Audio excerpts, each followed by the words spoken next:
Welcome to another part of Holly Madison's memoir, Down the Rabbit Hole. Viewer discretion is advised. Due to the contents in the book, we're going to pick up where we last left off. We were sat down for test interviews along with the butlers. There is no doubt in my mind, everyone on the other side of the cameras thought that Hugh Hefner's 3 girlfriends would be the most demanding, unreasonable bitches of all time, making the staff's life hell at any given moment. None of these people, not even the executive producer, a close friend of Hef's, had ever gotten to know Bridget, Kendra, or me. My test interview, for the most part, was relatively uneventful. I was asked all the usual questions about what life at the mansion was like. How is it having a 9 o'clock curfew? What do you order from the kitchen? Where do you shop? Do you mind sharing your boyfriend? And I, like the drone I had become, answered all the questions with the same root-dried answers I had given everyone else. The 3 repressive years I had spent at the mansion had drained all the personality out of me anyway, so I'm sure I sounded like a robot. Then I was asked a question that threw me for a loop. When did you first realize you were beautiful? I started a bit, taken out of my hypnosis by an out-of-the-ordinary question. I never did discover I was beautiful. I snapped. I made myself beautiful. One of the head producers would later say to me that this answer led him to believe that they had something with the girls, and maybe there was more of a story here than just how do butlers deal with demanding, spoiled bitches while naked playmates are running around them all the time. The answer I gave was the honest one. The one honest, spontaneous thing I had said all day. And it alluded to so many things. 1, that I had been conditioned to believe that I was not beautiful. 2, that I was possibly entirely composed of plastic surgery. I wasn't. I stopped after the nose job. And 3, that there was a little more going on in my head than most people would assume. That I was in on the joke. It was finally Lisa Berger, then president of programming at E, who suggested she would like to see what life at the mansion was like through the eyes of the girls. A Dorothy and Oz kind of take on the Playboy world. I was torn on whether or not to be excited about this project. I had come to LA wanting to be an actress. My newfound lack of self-esteem had made me crave fame for fame's sake. I had started taking hosting classes, hoping to make it in any way I could. Acting, hosting, modeling, whatever. The one thing I hadn't considered was reality TV. Despite my hunger to be in the spotlight professionally, I have always been a very private person. Even before I moved into the mansion, I changed my last name, in part to protect my family's privacy should I become known. Even the small amount of notoriety I had already gained from being one of Hef's girlfriends made me extremely uncomfortable. Being a part of a bimbo harem was not what I wanted to be famous for. On the one hand, exposure on reality television could lead to many opportunities. Perhaps even something that could give me some pride, some financial security, and maybe even enough confidence to leave one day. On the other hand, the drama demanded by a reality show could turn the mansion back into the snake pit it used to be during the Mean Girls days, on and off camera. The prospect made me anxious and depressed.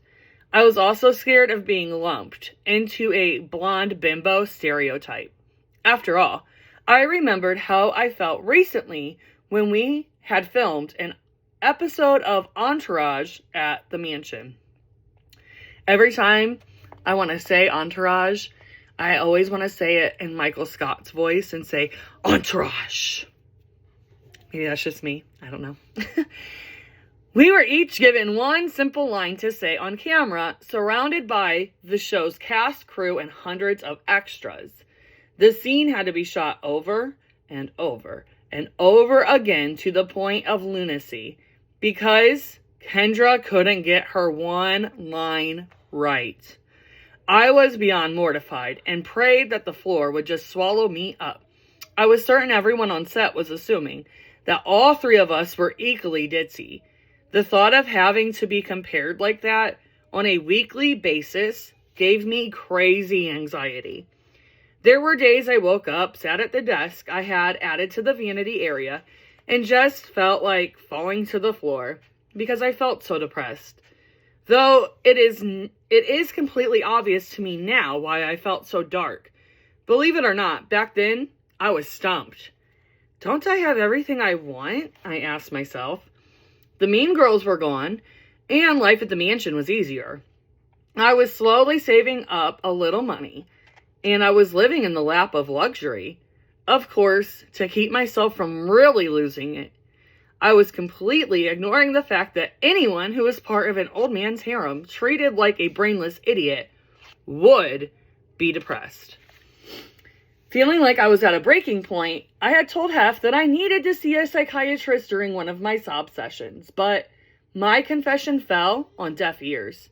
He refused to let me see a therapist because, as he put it, a therapist would just tell me to leave the mansion.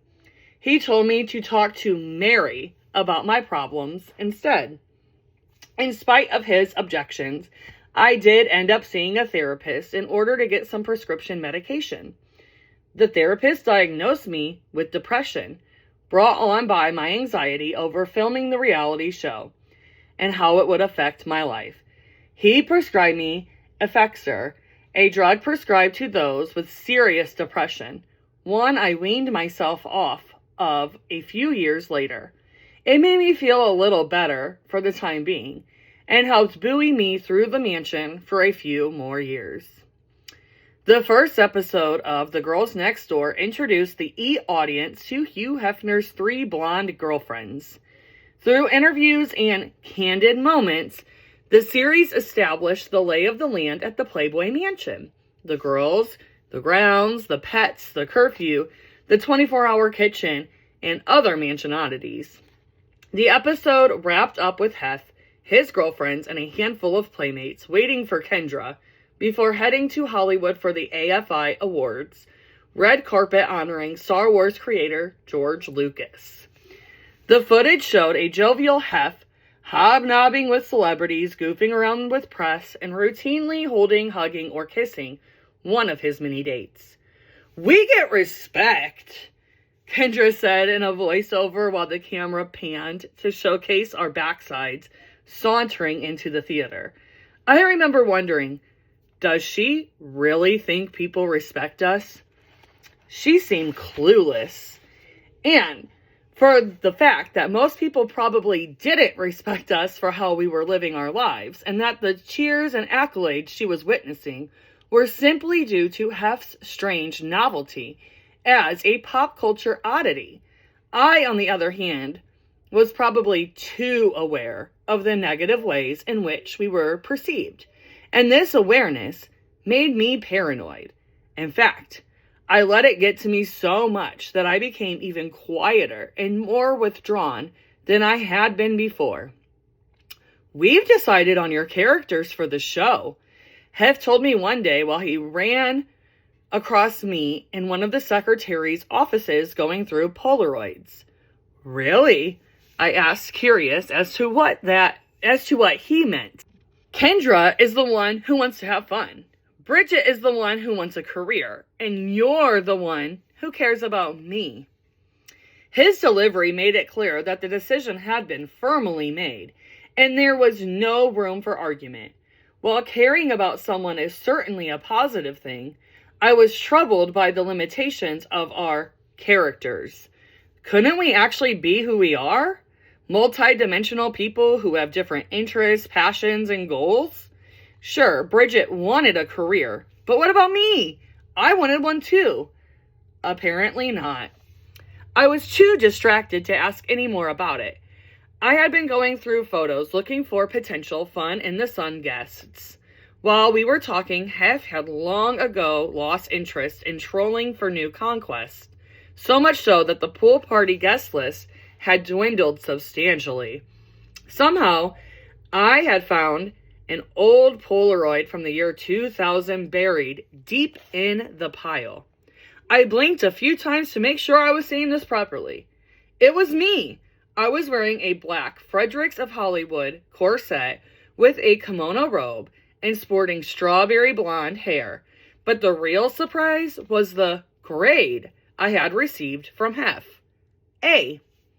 All these years at the mansion, being made to feel ugly and less than, and he had marked me an A all along?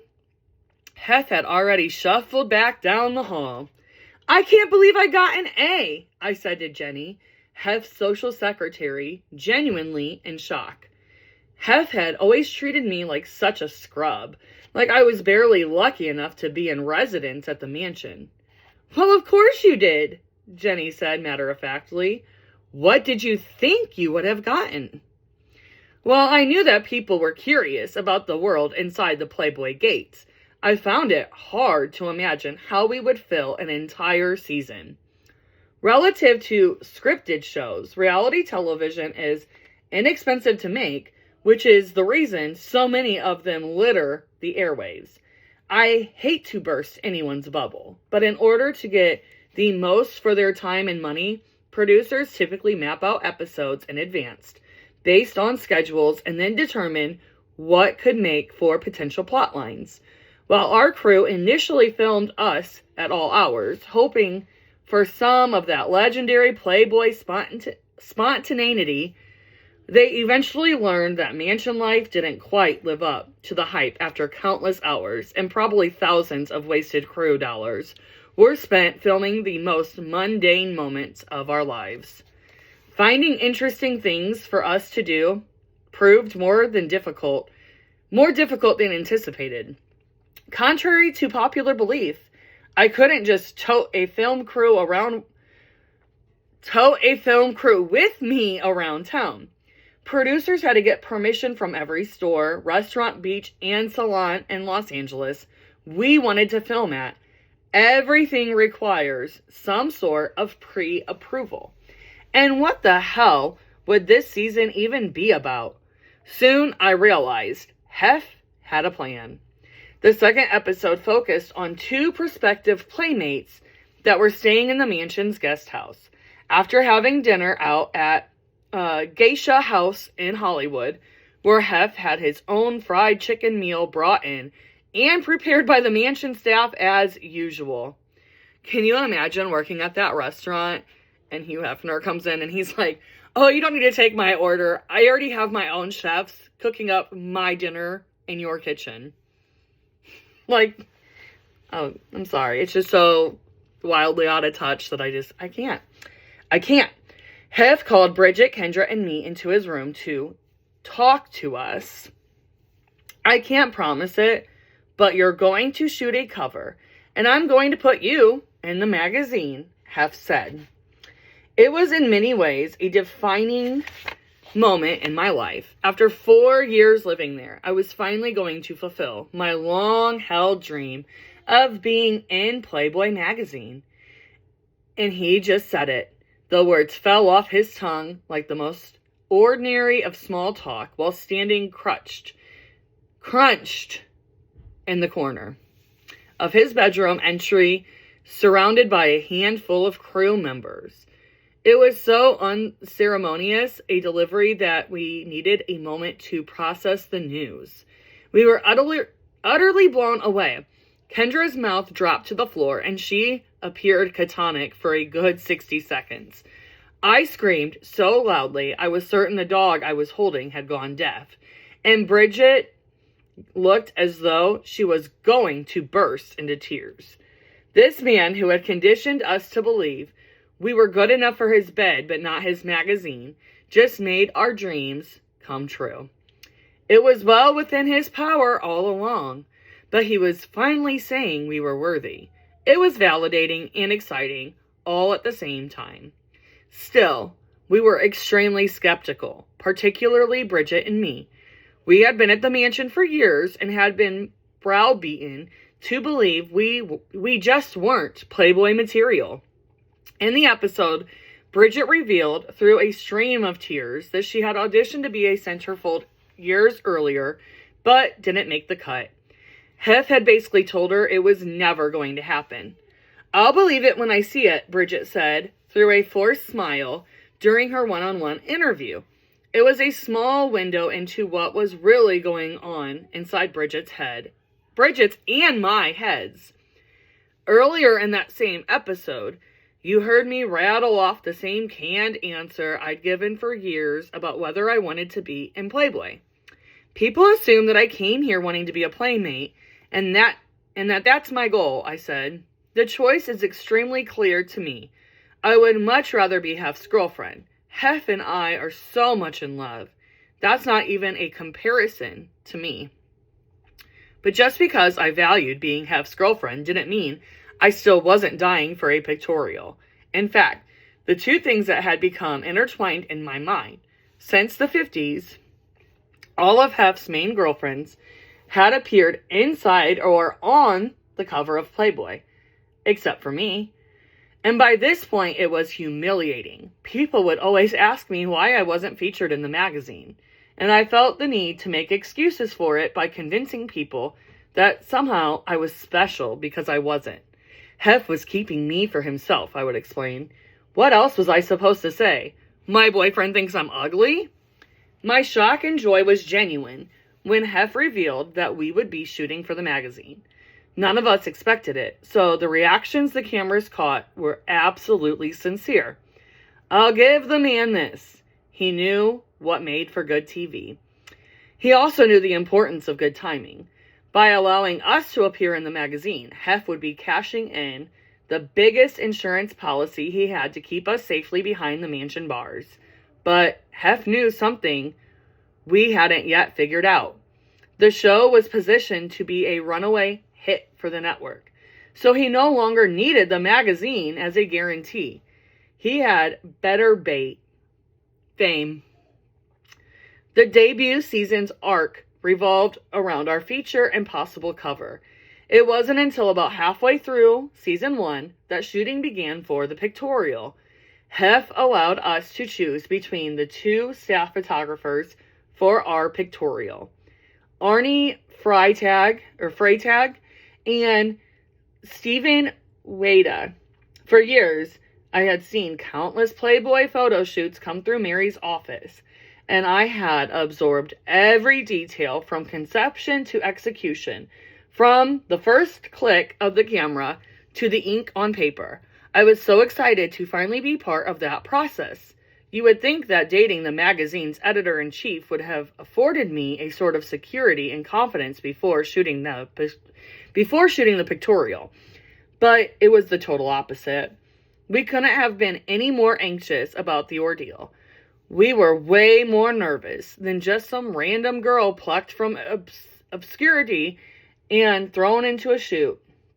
We had firsthand knowledge of just how fickle and critical Hef could be, and we were petrified that we would somehow screw it up, and he would just scrap the entire Pictorial. After talking to a handful of playmates, I decided to go with Arnie. While Steven is an extremely talented photographer, he worked best with more experienced models who knew how to move in front of the camera. Arnie worked best with rookie models, those straight off the farm girls who needed help posing every inch of their body. When you haven't done much of it, modeling can be quite a clumsy sport. Kendra, Bridget, and I needed help squeezing our three bodies into an 8.5-inch by 11-inch frame while looking as amazing as possible. The day of our first shoot, I was absolutely ecstatic. We were told to arrive to the mansion's bathhouse in the morning for hair and makeup, wearing nothing but a robe and slippers. Tight clothes and shoes would leave lines on the body, and we couldn't have that. I couldn't believe I was finally getting the full Playboy beauty treatment. For years, I had watched girls transform into these glamorous creatures with the help of the expert editorial beauty team. Even with my weekly allowance, I have never been able to afford the beauty team Playboy magazine used. In the early days of Hef's 7 Girlfriends, it was standard practice for the girls to call in the Playboy glam squad before evenings out and large parties. By the time I arrived on the scene, these were the kinds of lavish expenses that Hef had cut back on. Sure, we would occasionally head to the salon before a red carpet event, but we had never yet experienced the creme de la creme. The Playboy Glam Squad was legendary. It comprised some of the best artists in the industry, and they didn't come cheap. The ultra-talented Kimberly X did my hair and makeup. Full-barrel curled platinum locks with a bronzed face, defined cheekbones, thick black eyeliner, and carefully drawn lips. From the neck down, we were expected to be in total top physical shape. The only help we were given in that area was some baby oil mixed with bronzing lotion to give our skin a smooth sheen. I was over the moon with my reflection. I actually looked like the girls on the pages of Playboy. First, we shot a series of clothed setup shots, which included a shot of the three of us hula hooping on the great lawn in bathing suits. It was mostly intended to warm us up before diving into the deep end naked, but they ended up coming out great, and one of the shots was published. The next setup had us in sexy cocktail attire, standing in front of Hef's limo in the mansion's main driveway. After a few minutes of shooting, Hef appeared on set to join us for a few snaps. How cute, I thought. He wants some behind-the-scenes shots of our photo shoot for his scrapbook. Finally, it was time to begin shooting our nudes. By that point, we'd each become considerably more relaxed in front of the camera. As Arnie positioned each of us along the rocks in the mansion's infamous grotto, we were all laughing and goofing around. It was easily the best time the three of us had together in what felt like months. When Hef came out to check on the photos, he was so happy with the results that he added a last-minute setup for the three of us in the bathhouse shower. It was already pretty late in the day. The shoot had gone longer than intended, but I couldn't get enough. The crew began setting up a final shot, but Bridget was scheduled for school. She had a final exam for one of her classes that she couldn't get out of. Apparently, her professor didn't qualify shooting a Playboy pictorial as an acceptable reason to miss class. After a few minutes debating whether or not she should just skip, which would have resulted in a failing grade, Bridget dashed off to campus for her test. Truthfully, it didn't feel odd shooting without her. I knew they wanted a lot of content to choose from, and we still had the rest of the week to finish our pictorial. As far as any of us knew, a Bridget Kendra or a Holly Bridget setup could have been on the books for the following day. Plus, shooting with just two girls was much easier than trying to arrange three.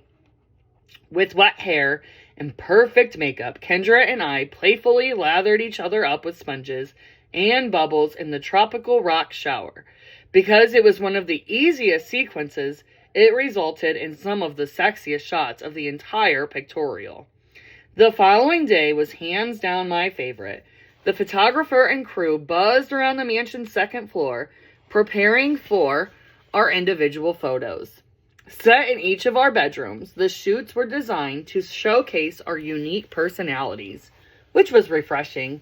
To reflect Bridget's sweet and playful demeanor, her pictorial featured her swathed in a delicate see-through negligee surrounded by plush pillows in her pink-on-pink striped room.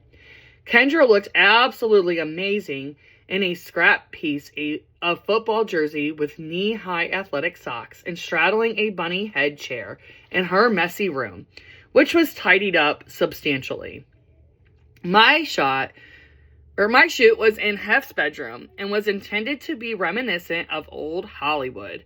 The beauty team styled me up like a 40s movie star, minus the red lipstick, and the photographer draped me over an elegant wood staircase wearing nothing but a pair of vintage peach marabou bedroom mules. It was the most beautiful I had ever felt. Like giddy schoolgirls, we each snuck into each other's rooms to get a peek of one another's shoot. Each setup was unique and tailored to our personalities, so there was no competition, and we were genuinely excited for each other. Stepping into the Playboy studio in Santa Monica for our final shoot was surreal. It was the very same studio I had nervously visited with my old friend Heather years earlier. We had decided to try a Playboy Polaroid audition, praying that we would be selected. My life had come full circle, in a way. While the journey wasn't quite how I imagined it, I was arriving at the studio to shoot a cover for the magazine. Surveying the massive studio space, I immediately noticed that the crew had constructed an exact replica of Hef's bedroom for our set. "Why didn't we just shoot at the mansion?" I asked one of the crew members, totally bewildered. He couldn't produce an answer. No one could. I suppose Hef was more inclined to waste thousands of magazine dollars rebuilding his bedroom rather than being inconvenienced for a few hours. Playboy photo editor Marilyn Grabowski used a page from a foreign issue of Playboy as inspiration for our setup. 3 identical brunettes piled on top of each other in bed. Throughout the sequence, we couldn't keep a straight face. Since none of us were ever remotely attracted to one another, it never even crossed our minds to act sexy. Posing for such a risque shot felt incredibly awkward, but it turned out that the laughter worked in our favor because the photos ended up looking quite erotic. Finally, it was time to shoot our cover. Marilyn positioned each of us on a slightly slanted bed cover in silk sheets that she constantly kept smoothing, draping, and switching, while Arnie positioned himself on scaffolding directly above us. Because we were nude and flat on our backs, our breasts had to be taped up to produce the amount of cleavage needed for the cover. Contrary to the quick sequence audiences saw, the cover shoot lasted several days. Our hyper-meticulous Devil Wears Prada-esque photo editor kept analyzing every excruciating detail, down to the placement of a single curl. And I know that can be annoying, but sometimes in pictures, if one thing's out of place, it can be an eyesore. So I also get it, why they were so over the top with the details, but it all ended up good. You know, the pictures ended up great. So they did what they needed to do. Where was I at? Oh, there it is. She must have changed the silk sheets from black to white to black again 100 times, sending the photographer into a tailspin. Despite all of it, I was having the time of my life. The white skylight lit studio pulsated with creative energy and positivity. It was such a welcome change from the musty atmosphere of the mansion. "I wish I could come here every day," I whispered to Bridget as we lay on the slanted bed. "I know, me too," she said. During our lunch break, Stephanie Morris, a junior photo editor at that time, called us down to her office to fill out paperwork. Hef hadn't spoken to us about how much we were to be paid for our pictorial, but we were about to find out. Rates for amateur models start at about $25,000 per pictorial. In 2005, reality star types were earning roughly $40,000 to $50,000 for a pictorial.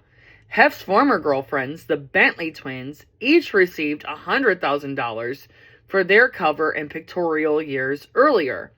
When it came to actual celebrities like Denise Richards, Drew Barrymore, or Cindy Crawford, for example, paydays could be near $1 million. Truthfully, Hef had been so stingy with opportunities for the girlfriends to appear in the magazine that I wasn't expecting much.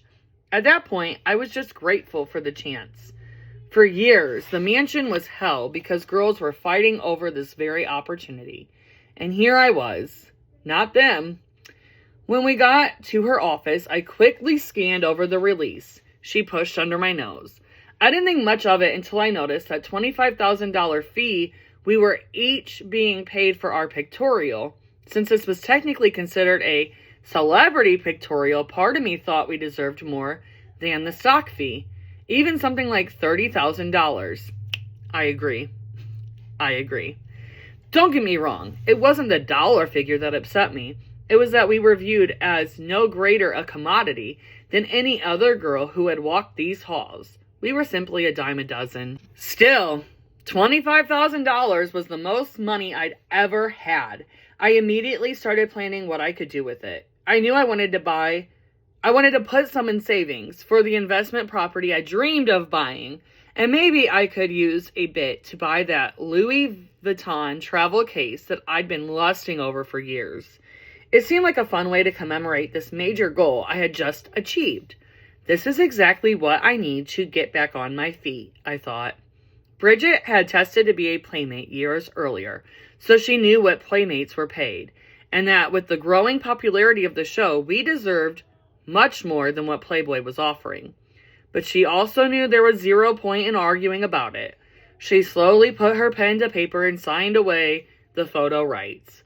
But worse than our bottom end of the scale pay for the Pictorial was the fact that despite being the stars of the show, Hef and the producers decided that Bridget, Kendra, and I wouldn't receive a single dime for the first order of the Girls Next Door. The first season, they didn't get paid shit. And I think that that is so wrong, because they should have gotten compensated for something, in my opinion. But moving on. Moving on. Hef would later argue that he considered our pictorial fee our payment for season 1. He clearly knew the value of a buy one, get one free deal. I recall someone connected to the show reminding us that we got free room and board at the mansion. This guy clearly didn't realize the heavy price of this room and board, how restricted our freedoms were, and all that was expected of us. While the filming on the first batch of Girls Next Door episodes was wrapping, Kendra had finally gathered the courage to bring the issue up during a meeting the three of us had with the show's highest ranking producers. Shouldn't we, be getting, paid for doing the show? She asked nervously. It really was a valid question, and she broached the topic in a delicate way. We were working countless hours, opening up our private lives and baring our bodies for public consumption. So in her mind, that was worth something. She wasn't being accusatory. She was just being logical. The response she received was not what any of us were expecting to hear. One of the producers took a deep breath and suddenly became very firm before spitting out slowly and methodically, so that our tiny little brains had time to absorb this fact. You are replaceable. That would become the unofficial motto of Girls Next Door for seasons to come. This is not a show about the girls who live at the Playboy Mansion. It's about Hugh Hefner and who he chooses to date. It's not about any of you. We were constantly reminded that the show was Hef's show. Our contributions were irrelevant. We were the decorative icing, not the cake. According to our boyfriend, he could have splashed any 3 blondes on screen and found instant success. The producer's firm response quickly silenced Kendra into submission. In the days and weeks following the photo shoot, I routinely stalked Mary O'Connor's office, looking for the Playboy Brown Book, a mock-up of an upcoming issue for Hef's approval, made from thick brown grocery bag-like paper. I'm a self-proclaimed super snoop, so I spent hours lingering around her desk hoping to get a peek of our pictorial. Eventually, my persistence paid off. Relatable. I am definitely Holly in that situation, because if there is something that I need to know, I will find ways to know. As it appeared on the show, we were all oh so naturally sitting in a circle on the floor of Bridget's room when Hef came in to present the book to us. In actuality, Bridget and I spotted the book in Mary's office one afternoon and quickly flipped through it to get a first look at our feature. When we finally saw it, we weren't as thrilled as we could have been. Physically, we looked great. The photography, the lighting, and makeup that Playboy used at the time was so flattering. Very little retouching, if any, was needed. Even back then, most people assumed that the women of Playboy were mainly a product of Photoshop, but that wasn't the case with most of the pictorials. Kendra would eventually request to have her labia photoshopped out of one of the pictures where her legs were in the air, but that was about it. Years later, Playboy would auction off that brown book, complete with Kendra's crotch circled and Hef's red pen. So much for not having that out there. But it wasn't what we looked like that bothered us. It was which photos were selected. The large opening shot just so happened to be the picture of Bridget, Kendra, and me in our sexy cocktail attire with Hef plastered right between us. Remember those brief few clicks he casually wandered into? Maybe it's just me, but I'm not so sure men picking up the magazine would be all that turned on by a septuagenarian man front and center. We quickly realized that none of our individual looks had been chosen. The one piece of the pictorial that could differentiate us from one another, the steamiest photo in the feature, was a full-page photo of Kendra and me in the bathhouse shower.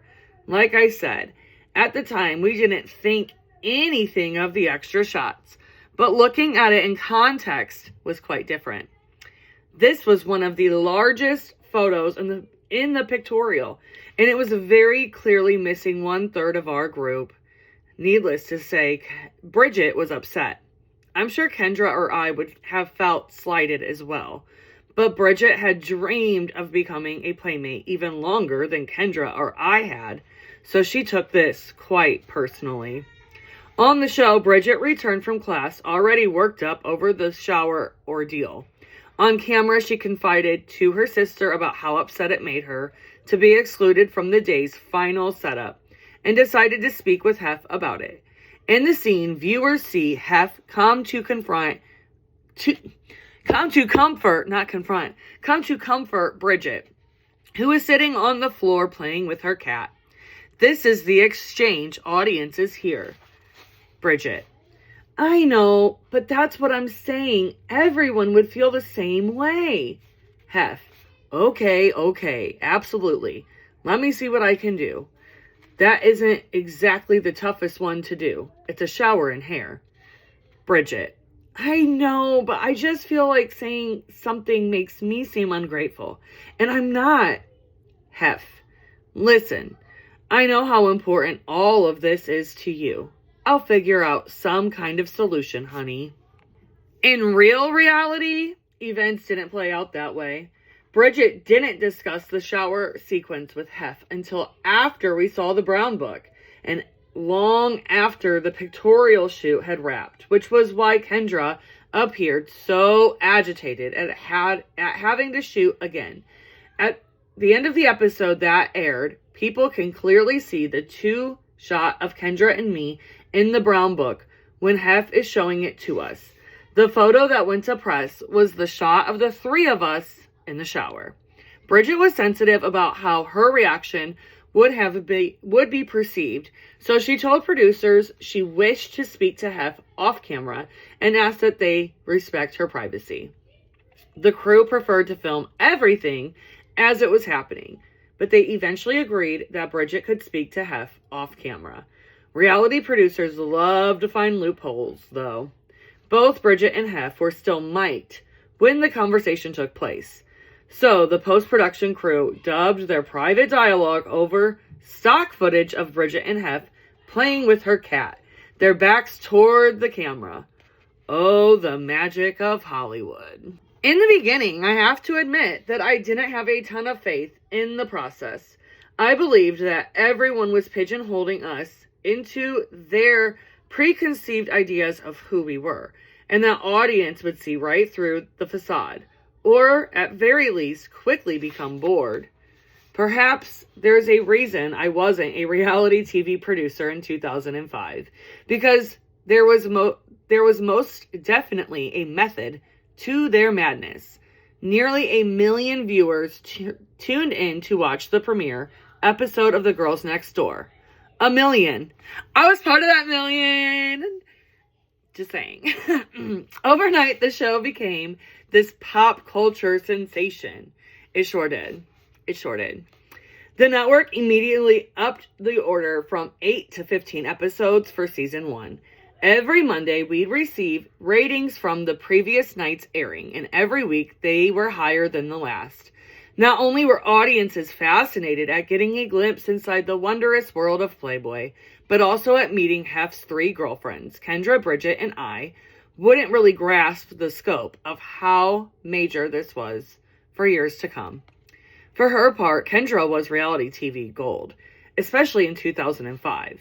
America was at the height of its obsession with dumb blondes. Paris Hilton and Jessica Simpson were among the most famous women of the time due to their airheaded antics on their shows, The Simple Life and Newlyweds, Nick and Jessica. On camera, Kendra was spontaneous, carefree, and brimming with those bumbling mishaps ripe for television. And let's just say, when it came to Kendra, none of those dumb blonde moments ever had to be scripted. On top of being the house cheerleader and the emotional anchor to our trio, Bridget was also the perfect attraction for more conservative viewers. With a serviceman brother, an adorable teenage sister, and deep-rooted family values, despite living at the Playboy Mansion, she connected with middle America. Well, damn. I feel like this is telling me a lot about myself because Bridget was my initial favorite. Like her and Holly. I loved both of them. I just was never really into Kendra, and maybe it's because like how Holly's explaining how Kendra came off on like TV with her ditziness. Maybe I was just over it at that point because of shows like The Newlyweds and The Simple Life. But yeah, what she just said about Bridget, I do live in middle America. But anyways, her and Holly were always favorites. I added some levity to the show. Despite being delusional about my relationship with Hef, I recognized many of the absurdities of mansion life, and audiences seemed to gravitate towards that. I could roll my eyes along with those men and women sitting on their couch when Hef insisted on us all embracing in a cheesy group hug or laugh along with them at one of Kendra's dumb blonde moments, and actually be in on the joke instead of its punchline. Sure, it could be constructed as bitchy, but it seemed to strike the right counterbalance. See, I never felt like Holly was bitchy towards Kendra. I just felt like, Holly obviously was older, and I felt like she was just more reserved than what Kendra was, but I never felt like she was outwardly bitchy to her. But there's some people that watch and they pick up a different vibe, so, Plus, there was only so much I could handle. While I loved shooting deep down, I still hated that this was how I had become famous. Like a busty version of the Three Musketeers, we complemented each other's personalities well on camera. The initial appeal of Playboy was obvious, but what was unexpected was the audience fascination with the three of us. People came to the show for an inside look at Hugh Hefner's magical world, but they stayed because of Kendra, Bridget, and me. I honestly believe the show wouldn't have worked as well with any other cast of characters that had lived in the mansion. If cameras started rolling a year earlier when the Mean Girls still haunted the hallways, I don't think any production team could have made those women even the least bit likable.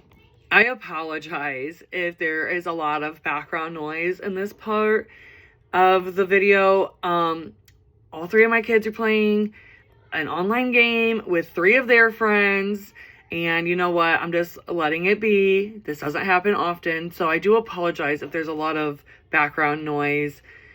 Just bear with me. But let's get back into the book.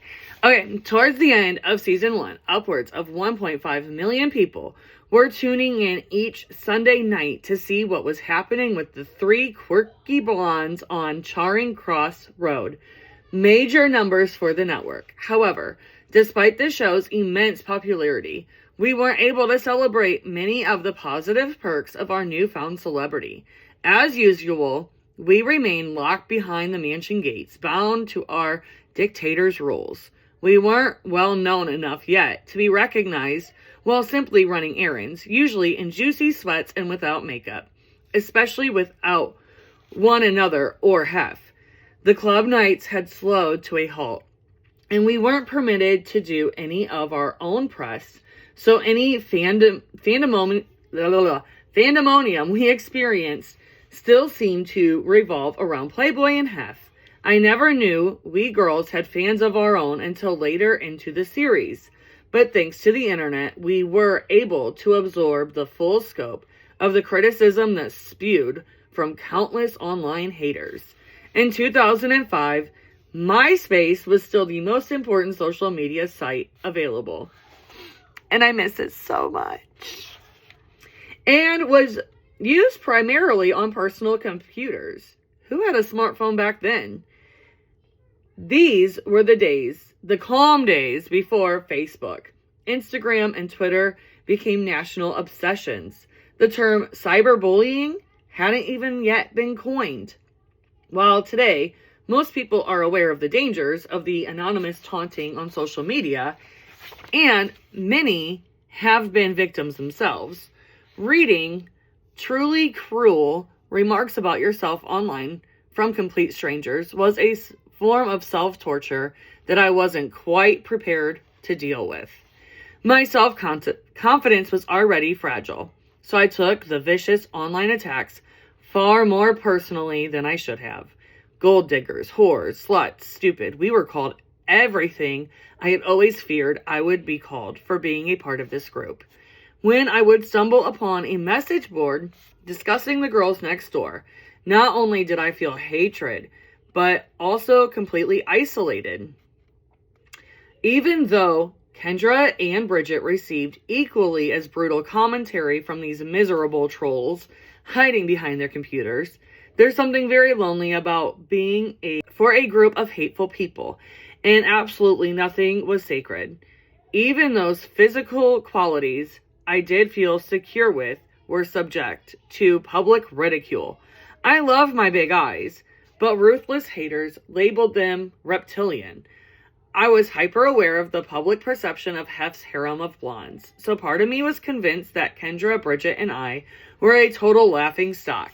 While promoting the show in New York, we were invited to be guests on the ABC daytime talk show, The View.